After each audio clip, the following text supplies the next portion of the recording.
जन्नत सुनाई मेरे तेरे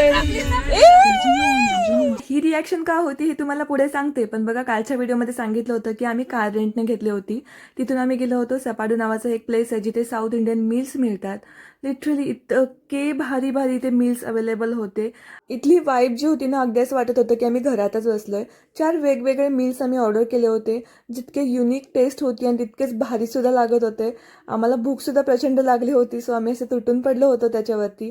गोव्यामध्ये गेलात ना तर गुगलला तुम्ही टाकलात ना सपाडू, तर तुम्हाला ह्याचं लोकेशन मिळून जाईल. तुम्ही नक्की एकदा तरी तिथे व्हिजिट करा. आमचं वेळेचं थोडंसं गणित चुकल्यामुळे इथे खायला उशीर झाला आणि इथे फुल पोट भरून आम्ही चाललो होतो पणजीला फूड ट्रेलिंगसाठी.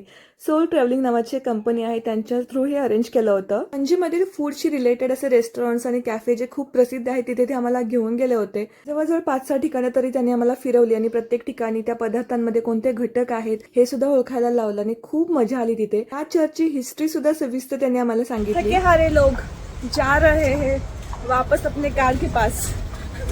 फूड ट्रेलिंग कसे वाटले यावरती आम्ही चर्चा केली आणि रिटर्न येण्यासाठी निघालो हॉटेलवरती.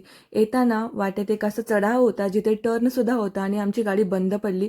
मला थोडंसं टेन्शनच आलं होतं यावेळेस, पण लकीली गाडी पुन्हा सुरू झाली आणि ती इतक्या पुढे जाऊन थांबली की मला चालत जावं लागलं. चला तर मग भेटूयात उद्याच्या लास्ट गोवाच्या व्लॉगमध्ये.